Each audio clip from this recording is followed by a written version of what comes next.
This SaaS founder has built over 50 AI agents and automations that quietly grow his startup, one of which consistently books 3 to 5 meetings every single time a top creator posts on LinkedIn. We're officially in this era now where scaling isn't just about hiring the right people, it's about multiplying the output of those people through automation and AI, which Max and his team have taken to the extreme. So hope you enjoy this episode. All right, cool. Let's talk some automation and agents. So obviously been watching your content for a while on LinkedIn and YouTube, and I think I've even bought a couple of your automation courses. Seems to be something that you lean on heavily at Trigify. Just for those watching that maybe haven't dipped their toes in the water too much with regards to automation and agents, like why are you leaning into it heavily at Trigify? Two reasons. The first reason is so the whole vision that I had for Trigify when I first started Trigify was to keep it as lean as possible. I didn't want to go and create, like a 200-300 person company. That wasn't kind of the idea. And it then kind of like, if you don't want to do that, then it forces you into creating, complex automations or complex agents to essentially help you not replace people, but more empower the current team that you have to be, 2, 3, 4, 5, potentially more versions of themselves, which ultimately then allows you to keep the team super lean, super mean as a result. So that's the first reason. The second reason was it's just become a bit of an obsession. I just love it, right? And I know we'll go into this, but sometimes, man, I get distracted and I build an agent and I'm like, this is cool, but it won't have any business impact. I've just been distracted for the last half an hour building something that just looks really fun. And so, yeah, it's been a little bit addictive creating these things as well, just to prove that I can kind of do it to myself. But mainly it was the first point, right? It was just create efficiency. Yeah. I can relate with the second point. There's been a few times where I've been deep into a N8N flow and I'm like, hold on, I've sunk a few hours into this. I don't know if this is like, it feels fun, but I don't know if this is a good use of time. I experienced the same when using Cursor or Lovable VO when building things. This might be an extreme example, but I've never been a gambler, but I feel like when using Cursor or VO or Lovable, every time I send it a request, I don't know, there's some like dopamine there. We're like, oh, what's it going to build? Is it going to get it right? Oh no, it hasn't get it right. Okay, I'll go for another spin. And next thing you know, you spent all day. There is. The amount of times my wife is trying to get me to finish, and I'm just like, oh, I just try and I can't leave it. Like, there's this one part with, Cursor I'm trying to fix, and like, I don't want to stop until I fix this little part. No, I resonate with that. And and then, I've had to pull myself away a few times, which kind of sounds a bit crazy, like, but I imagine it's similar feeling to like gambling or something. There's a lot of tools appearing at the moment, like it's just been crazy. A lot of workflow automation tools. Are there any certain tools you lean more towards? I just use N8N solely for all of my automation stuff. You can do. I've got two versions of N8N. I have the cloud version, which is their hosted version, and I self-hosted as well. And depending on the workflow, I'll use either our self-hosted or their version, depending on how heavy the automation essentially is. But yeah, I've been a big N8N fan for a very, very long time. They've only really kind of gone boom like this year, I think, with the agent kind of introduction. But I was using them long before like they became big, and they're just great. Like, they're really thinking about everything that you need, and they're probably a little bit more technical than Zapier and Make and others, which is what like appeases to me as well. I don't know if N8N has this as a feature of you have visibility into this, but is there any way you can sort of quantify how much time these automations, these workflows have saved? I don't know if it reports that to you in the number of runs or the number of hours. Like, what are we looking at there? So it's they've only just introduced it. Funny enough, I was literally just looking at it before we hopped into this call. So it's a new feature now. You can add per workflow. You can add like an assumption of the amount of hours saved if this thing runs. Mm. And so then every time it runs, it will clock that up. I've not added that to mine because I literally only just seen it. So God knows how much time that I've saved with mine. I think, I was saying to you before the call, I think I have about 50 different agents, and that's not even automations running alone. So it must be insane. Yeah. Oh, yeah. Hundreds of hours, maybe. Just Yeah. Cool. All right. Well, keen to see the automations workflows that you think are having the biggest impact, like to run through them. Yeah, for sure. There's a lot of agents, right? But I think one of the ones that has the biggest impact is like my low usage agent. Let me share my screen here. And this this is the correct one. Yeah, there we go. This low usage agent, high level, effectively it's going to be looking up any customers that haven't logged in the last, whether it's got different kind of criterias inside of here, but it's like the last 7 days, the last 30 days, so on and so on, depending on the criteria, then creates like the severity of that, like risk of churn, and then kind of runs a play out of that. But let's break it down. But before I go into it, like, what has this done for me? So out of all of my kind of, if we were to put a segment of low users, it has converted the low user segment 60% back into being more frequent users well. So it's like a huge percentage where you would have historically needed a CS individual to go into this to like work out what needs to be done, to then try and like re-engage and kind of create ideas with the individuals. Yeah, so, it's absolutely insane. Yeah, I use Attio as the CRM. So basically what it's doing is it's querying Attio to see when they last logged in. The reason it can do that is I have a data pipeline set up to Attio, which basically means all of my users' information is coming from PostHog, which is our product analytics tool, and that's syncing to Attio, so I can see when they last logged in. And just a question on that, sorry, because I started using Attio this week actually for my startup. When those users are pushed to Attio from PostHog, are you putting them in like the deal pipeline, or are you just adding them as contacts? At the moment, I'm adding them as contacts, and then once they depending on the stage, i.e. if they're still a trial or not, that's when they go into like a particular list, whether they're in a list view as opposed to a person view. They actually get added not by PostHog. PostHog gives the information. It gets added from our Postgres. So I have segment, Postgres and Supabase essentially is hooked up to segment, segment's hooked up to Attio. That creates the person when they first sign in to Trigify.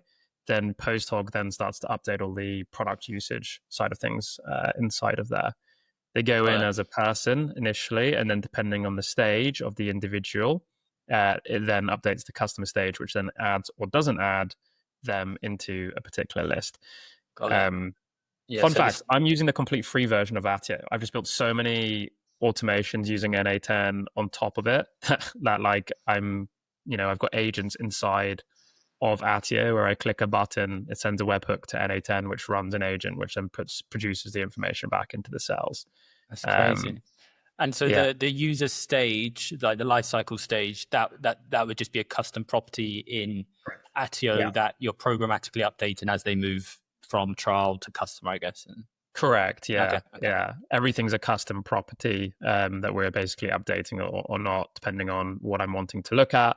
I even have like Trigify syncing to Attio through some form of automation where I'm then syncing anyone engaging with my content, my team's content that goes in. And then I can actually start to see like revenue attribution to see if they like to post before signing up, because I have the sign up date and then I also have the purchase date. So I can see the journey that someone's going on from the moment that they like to post to the moment that they signed up as well. That's advanced stuff. I mean, I'm pretty sure there are products on the market that would cost a pretty penny just to get that level of visibility. So that's cool. Yeah, man. This is what comes with the obsession with working out, like, how can you create the efficiency? And I think one thing that I'll say before we continue with like some of these agents is none of this is possible if you don't have all of the systems that you work with have the ability to pull data in and out through some form of webhook or API. And two, you have created some form of like data pipeline, which basically means, can you transfer information from one side of the business to the other, and can you centralize that in some place to then start to contextualize it? Yeah. If you can't, you can build all of the agents in the world, but it's never going to be able to access everything. And it goes back to that kind of age-old argument, which is, it's like scattered data everywhere and you can't make sense of it. So before you go down this route, you really want to think about, what tools are you using, and is everything syncing together in some form of, maybe some form of bidirectional sync between all the systems, all the platforms. That way you can then start to overlay agents over the top of all of this stuff, and you know that it's going to be really legit, clean, and up to date as well. Yeah, for sure. Yeah, it makes sense. So yeah, so what this is doing essentially, this is finding anyone who hasn't logged in. Then what it's doing is it's going into Posthog to do a deeper dive, and it's basically looking at every single thing that they did inside of Posthog. So every event that they did, every action they took, every profile that they added in, literally down to the minute detail, where it then sends it through to one of our first three agents. The first agent is going to start to research that user and the company itself. So what that means is it's going to go and understand, who are they? What does the company do? Who is the ICP of this company? What is their job title? What would their focuses be? Why would they maybe even be using something like Trigify? And that's hooked up to the ability for this agent to search the internet, to go and kind of complete this kind of deep dive into who they are. It then sends that information through to this usage agent. This usage agent will then look at all of the data that we previously gathered on how they've used Trigify, et cetera, et cetera, et cetera, use the information around who they were to then start to understand, okay, well, what is the best use case on how to use Trigify? And that's hooked up to a knowledge base that we have. So this is like a custom trained model that knows everything about Trigify. Every call that I've ever done is fed through to this model, where then it's learning, and it continues to learn every sales call that I do. It knows everything about Trigify that I do. And therefore it can help like prompt this kind of use case / usage agent here. And so what this is doing then, this is saying, okay, well, hey, Liam, given who you are, given what your company does, I can see what you've done so far, but this is how I would perhaps use us. And here is a step-by-step breakdown on how to go about doing that. So it provides a very actionable case study with what, like, spoon feeding them on what they need to do to start to like get the, because show back on the road, so to speak, with using Trigify. That then compiles, it gets broken down into an email agent, where it then basically sends it through. We use a marketing system called Loops. Yeah. And it basically pings that, and then it updates Attio to say, hey, I've sent this person an email. It's a really important step, because if you don't do that, if they don't log in the next day, it's going to then basically hit them again with another email. So we update Attio with the email as well, because if they then still don't log in the next 10 days, it will then do a follow-up thread, and it will have the context of the previous email that it's done, so it doesn't duplicate, and it builds on it basically. Wow. Okay. So with the follow-up thread, is that a separate workflow in N8N, or is that all encapsulated in here? All translated in here. It's just how I prompt it basically. Okay. So as it's coming through from Attio, I query the data, so I know if a field has basically been inputted. If that field has been inputted, then I basically tell the agent, hey, this person has already received this email. So it knows, and then it basically builds on top of that. If there's no email to build on top of, it doesn't worry about it at all. Sure. Cool. Can we zoom in on some of these agents? Like, I'm interested because, for example, you just talked about it sort of so briefly, but I think it's one of the most important parts, is like the fact you have this system that is taking all your sales calls and is using that to like train the agent over time. Like even just something as simple as that, like how is that set up? Yeah, let me Okay, let me share this. This is like the mind map of my business. But the let me break this down for you in a little bit more granularity of how it's working. So the way I view it, and the way everyone views it, right, is you have outbound and inbound naturally. Now, I won't go over the outbound motions, but what happens is like once a call is taken, this call is taken through, we use Fireflies as our system. Deliberately chose Fireflies because they got a really good API. Um, the call recording gets basically transferred through to a vector database that we've set up, essentially. A vector database is a place where you can store large quantities of like text data, essentially. And then you can do a thing, what's called a RAG retrieval on that information. So basically, as you input the text, you can tag it. And then basically the AI can then like sift through all of that text to find relevant information about what's being asked of it. Um, and what happens is every call gets fed through to this, and then it basically updates its like what we call its knowledge base, and it will also self clean it. So like as time goes on, it will get rid of stuff so it doesn't get too large. Now, it is probably the most complex agent that I have because of what it's doing. It's quite technical, but also the most important because an agent, for example, if we go back to here, an agent without context, if I didn't have this, it's going to really struggle to know, all right, you go use this tool, you go use this tool, you go use this tool. You got to prompt it then in that case. And the bigger a prompt, the more likely that that agent is to go rogue.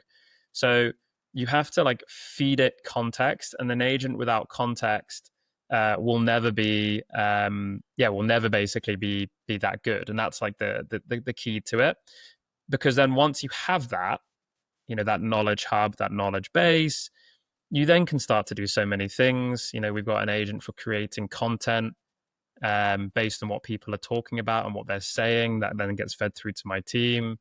We've got an agent that creates newsletters based on, again, all of this. And it becomes like a wheel, doesn't it? The more calls that you take, the more content that it creates, the more context that it gets, the better everything becomes. And so the case is that the situation is like, hey, just get the engine going. And then it's kind of like the analogy is like it's a hybrid car. So it's like as you drive, it charges the batteries. Right. And that's like the concept behind this whole philosophy that we're kind of embedded in Trigify. Just a couple of questions here. So the first one will be super basic, because I've tried doing this, but I use read.ai and I quickly realized that it's not optimal for this.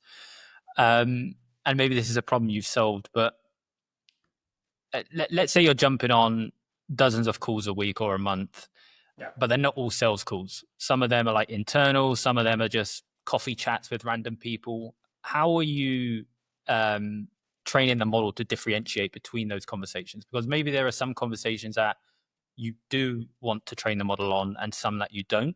Is that just like such a simple problem to solve, or? Relatively. So all transcripts get fed through to the same flow. The transcript then gets read by an agent, which then basically makes the decision on whether it's worth storing or not. I have told the agent what is worth storing, right? So it's like in my context, and I have multiple different agents, by the way. Multiple different vector databases. I have one specifically on product and usage of the product and customer stories. So the agent will look for that to see if any of those topics have been mentioned and then route that to that particular vector database. I have another one for content. Here's a little bit different. That one doesn't really take call transcripts, but that one takes a webhook from Trigify's social listening.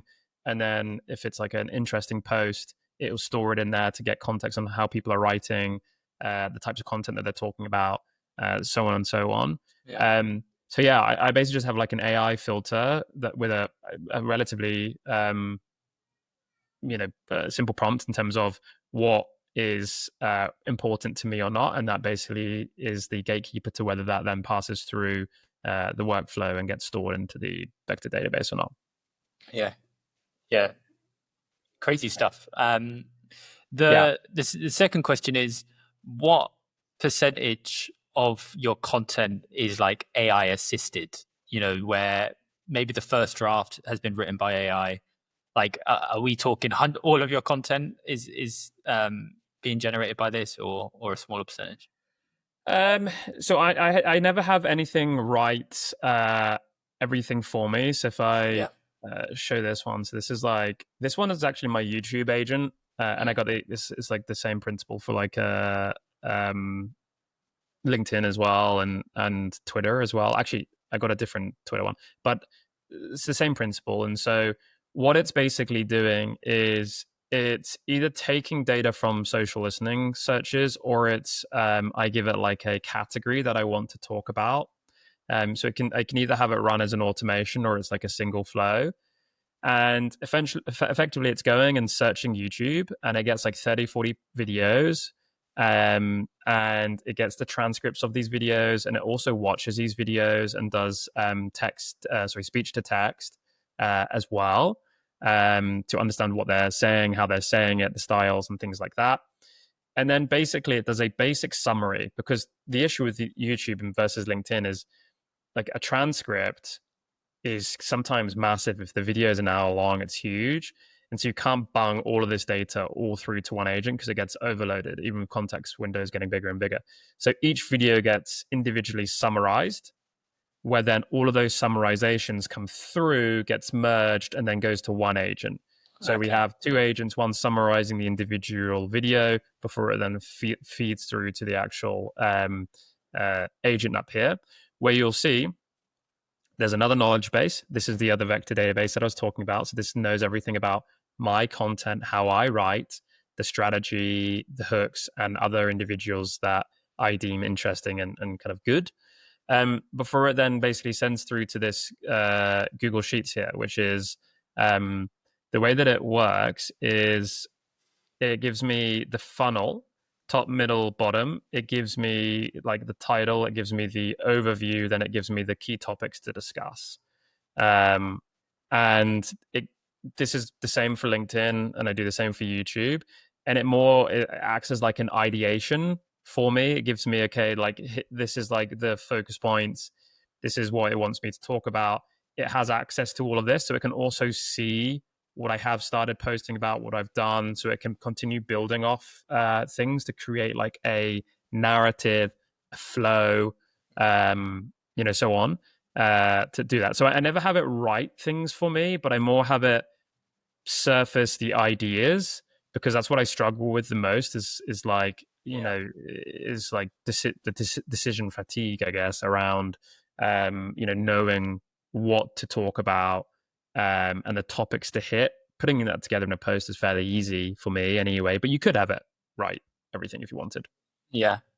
This is complex stuff. So a couple of questions, and apology, I'm taking you round in circles here. But the first one is because I actually, you had a course, I think, like an automation course, and I think you had the content agent in there.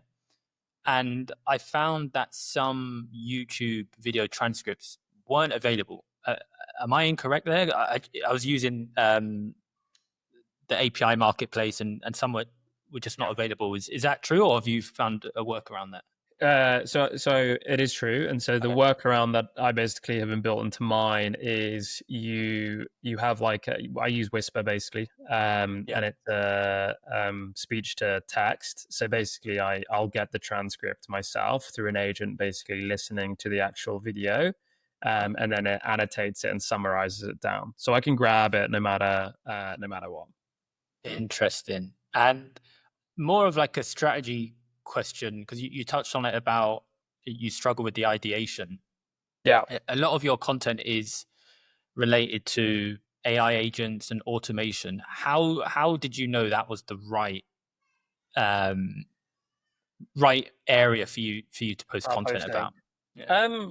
I didn't actually. Like when I first started posting, I didn't. It was literally as simple as like I wanted to build some cool shit, and I thought I would post it, and it was just really popular. There was no logic. I was like, if I find this interesting and valuable when I'm doing it, And like back in the day, I literally would do a video every day and a workflow every day, and I would build that on the day and then post it on the day. Like there was no like good planning. Um, but I knew that like if I found it interesting, then surely other people would. And I think that's what people seem to forget with social media is like you post for posting's sake, and it's like, well, is this valuable for you? Because if it's not valuable for you, it's sure shit not going to be valuable for anyone else. So that was like the logic. What I did realize is that I was going too technical, and I realized I needed to the videos that did better were like the ones that were a little bit more high level. And so along the journey, I realized the way to create this into, a lead generating machine, i.e. your content strategy generates loads of leads, is give enough that you're like, wow, this is pretty cool. I can see it. I love the idea. But not enough that they could go and do it themselves.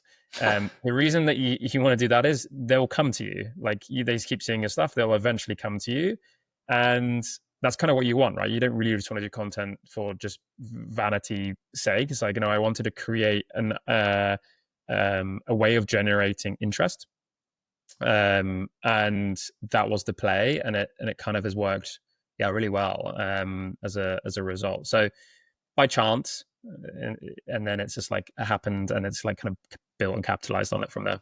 Yeah, something I learned is one, people love playbooks, workflows, very tactical. I have a post on LinkedIn, it's done like 4 million impressions, and it was just like, here's how to do X.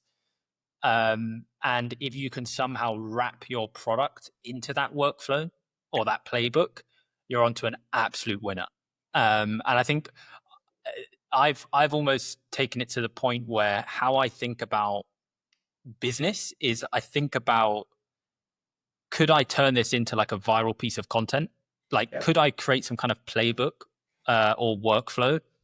Yeah. Would people resonate with that? Okay, now what product do I need to build to fit within that workflow? Like, I think that's not a bad place to start, because I've just, some of the most popular content on LinkedIn is basically just teaching people how to to gain an edge. It's action. And also, by the way, that's what LinkedIn are promoting. They want educational content. They don't want the crappy, gated, marketing jargon that used to hit LinkedIn. They want people to be learning, and people engage with it better, and people spend longer in it better, and that's why they promote it as well. So yeah, man, I completely agree. Like that's the philosophy that we even take with our roadmap, is understanding like LinkedIn is a great way of just getting feedback on what works and what doesn't. Like what does the market want?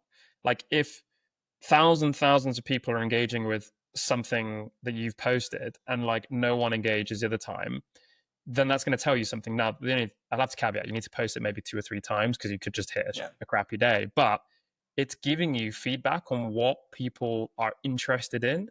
And you can see why AI agent content like tools right now are doing well, not like these AI SDR tools. I'm more talking about like the way to build your own agents.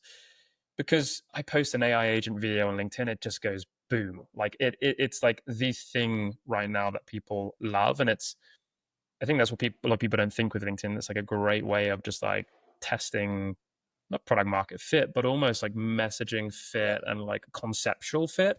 And then you build on it. For sure. Yeah.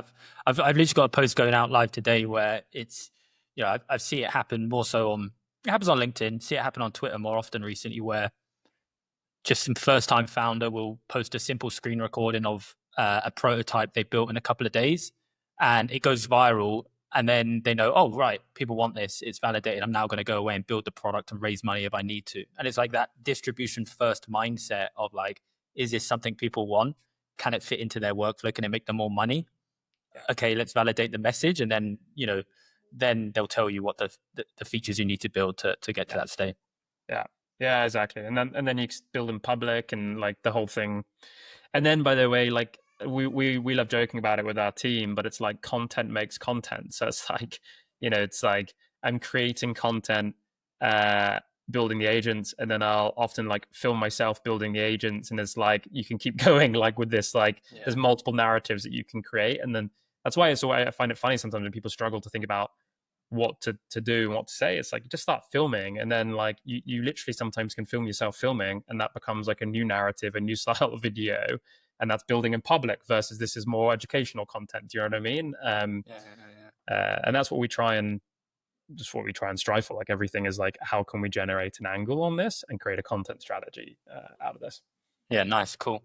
Have you got some time to dive back into the agents? I'm interested to see how you build the agents themselves, because the devil's in the detail, right? Like, for example, I'm pretty sure you have to give a prompt to those agents, and how are you approaching that? Are you going the meta approach where you're getting the LLM to create the prompt to use with the LLM, or how are you approaching that?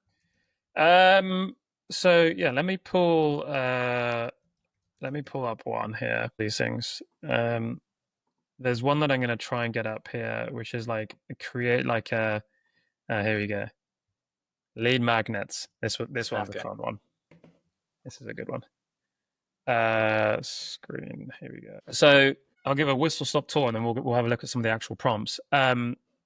What's going on here is I can give this a subject area, or by the way, you can actually feed this, and I did. There's a video on me on YouTube showing at a clay event where like I built a clay table to automate creating lead magnets on scale to then use inside of LinkedIn outreach or cold email outreach.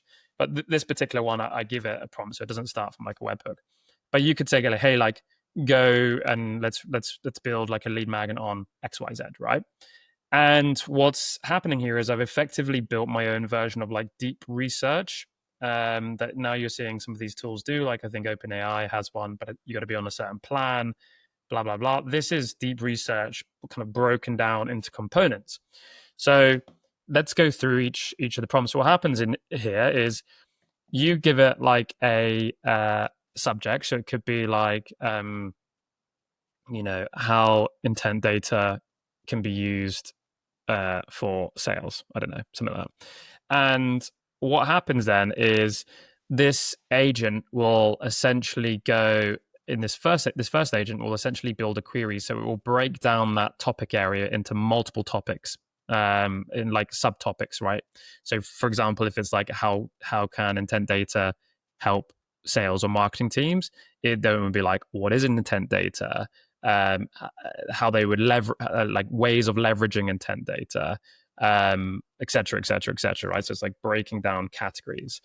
I initially come up with the prompt and I then test it. If it's not getting the desired output, that's when I then go across to like Claude or something to help tweak the prompt. I tell it what is the issue, like where it's going wrong, and then it will tweak the prompt in alignment with the areas that aren't going right, or the areas that are going well, for example. So what happens is it comes through, it gets one subject and breaks it into four. Those four subjects, you can see here, then are basically sent through to this research leader. And this research leader, as you can see from this prompt, will analyze the provided topic thoroughly to determine the research approach. If the topic, this is if it's related to Trigify, but it's basically going to understand, okay, like how do we research it? What are the core components? So it will run an initial light research on this, and then it will further be like, okay, this is the prompt that we then need to use. So it's going to self-prompt another agent later down the line to then run further in-depth research. So we'll break it back down for you. The main topic here was how can intent data be used for marketing or sales? It then created four categories. One of those categories, for example, would have been how to leverage ways in which you can action intent data. And so here it's then going to go and research that. And then it's going to work out, oh, okay, there's different tools that you could use. There's different messaging styles that you can use. So it's then going to be like, okay, I need to think about that. And I'm going to create a prompt for that, for this agent later down the line to then run on that research. Got it. Yeah, so you're like chaining them all together rather than just one shot in it. Correct. Yeah. So that then gets fed through to this project planner. And this project planner then writes the title, the subtitle, the chapter details for it as well. So it's like quite a big prompt. So you can see here all of the stuff coming through as well. So this like basically starts to structure the actual chapters. So you can see here, this is a good one. This is the actual output of one of them. The title that it came up with was The Shift of Signal-Based Prospecting. And the prompt is, in this chapter, explain the fundamental shift from traditional prospecting methods to signal-based prospecting. Start by highlighting the limitations of how conventional approaches, low conversion rates under 5%, blah, blah, blah, blah, blah. So this is the prompt. And you can see chapter 2, building your foundation in Trigify. So this was a Trigify lead magnet I created here. In this chapter, I want you to do X, Y, Z. And so what that happens is that then sends us through to this team of research assistants. And they then basically run they run the whole research. And this was the trickiest part here. I had to go back and forth with some LLMs to help me create this prompt. But what I'm doing is I'm telling it like, hey, you're currently writing this chapter. The previous chapter was this. The next chapter is this. So it has context. So it doesn't like repeat itself. It doesn't overlap. It knows where it's going. It knows where it's come from. And then it can really start to shape this paper together, essentially. Nice, solid. Yeah, that was a tough one. And then anyway, what happens then? It goes gets all of that data, all of the research. It goes through to this editor. This editor basically just compiles it, polishes it like it's an expert. Carefully read the entire content piece, grammar, ensure the tone and style, blah blah blah. This is literally just your editor that puts it all together in a pretty bow before it adds it to a Google Doc. Sorry, just there, because I think this is the way you've structured this is maybe similar to how like a mature team would be, where say there's like a content agency that has a bunch of employees. You'd have someone who's maybe responsible for researching, then you might have someone who's responsible for writing the piece, and then you have like the editor who's the person who has to give the final approval. I quite like that approach you've taken there, where like each agent has its individual role rather than, hey, you're the content person, you need to do it all. I think that's quite an interesting point. Yeah, I think it always works better, basically, when you can break down the individual tasks of an agent into multiple agents and then chain them together. Not a lot of people know, like the bigger the prompt, the more areas of it hallucinating starts to happen, regardless of how big the context window starts to become. It's not necessarily that. It's like the more instructions that you give it, the more it can maybe miss an instruction. And therefore, if like one agent has one instruction, it's going to be better, and chaining them together is going to give you a better desired output. Plus, it also means I can start to use, I think I actually use Anthropic throughout this one. But you can also then start to use different models for different things. Yeah. And each model has its own strength and disadvantage at certain parts and whatnot. And so you also then, by chaining, you then have the ability to give a different model at a different time. So yeah, this one's like using the thinking. This one's using normal 3.7. So they're all Anthropic here, but they're actually using different models inside of Anthropic there as well. Cool. And what's the output from this? Is it like, I guess, how are you using these lead magnets? Is it for cold outreach? Is it for, say, social content? Yeah, so bit of both. The original desire of this and the way that I originally used it, and I guess it crushed it, is I use Trigify, right? And we're monitoring anyone with the outbound that we were doing. We were monitoring anyone engaging with thought leaders. And so an example would be like anyone engaging with Adam Robinson, who talks a lot about website identification and intent data and so forth. It would then pick those ICP individuals up from within Trigify, and it would then trigger this particular workflow. Sorry, it wouldn't trigger it yet. It would then reach out to that person. So reach out to yourself, for example, and say, hey, I can see that you're really interested in intent data. I've actually compiled a bit of a one-pager on how you could leverage intent data specifically at XYZ. I've spent the last day on it. Do you want me to put it together? Do you want me to send it over to you? And then I say like, P.S. Go give Adam a follow. He's worth checking out. So they reply because they're like, no way, I already follow Adam. Like I already know that. But they also reply because they're like, yeah, the subjects of interest to them, and they also reply because they're interested in seeing that paper that you've created, because the lead magnet is tailored for the subject area, but then specifically for their company. And it then triggers this workflow through a webhook, which then starts to run the research. What then happens is once this is completed, it chucks it into a Google Doc. It updates that Google Doc so that it can be shared. It gets the shared link from Google Drive, and then basically sends the share link back to a separate automation that I have, which then will then send them the shared link. So we if you're using, depends on the tools that you're using for outreach, whether it's email, whether it's LinkedIn, you can get the responses. If the response is a yes, it then basically triggers that to be like, okay, here's the URL, and then it automatically sends them back. So it's all completely hands off and all completely automated, but looks That's like legit. highly like customized. There ain't anyone on this world that would think that would be like automated. Really? Is the desire. So and then from there, you manage to get, you start to book in a call. They're obviously interested in what you can do and blah, blah, blah. So the rest is history. And it was just like a way of like, how can I create value at scale without having to do this one by one, basically. And that was like the desired concept of where it became. Now, the one that we're looking at now, you see it's entered via chat.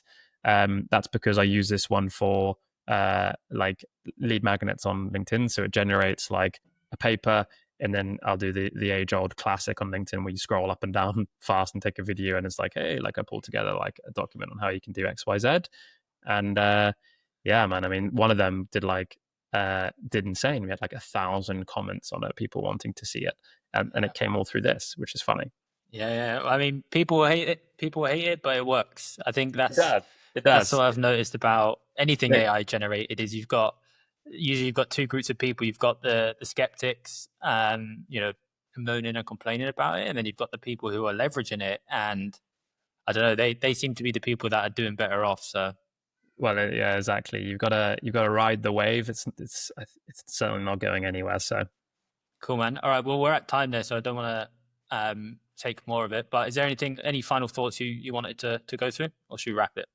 no, I think that's pretty good. Like I said, the main things is none of this is possible if you can't transfer data from one side of the business to the other. So it's like before you go and build or start building anything fun, it's think about the infrastructure of your like tools and the data and the way that they already talk to each other. Get your house in order with that first, and then overlay all this jazzy fun stuff on top.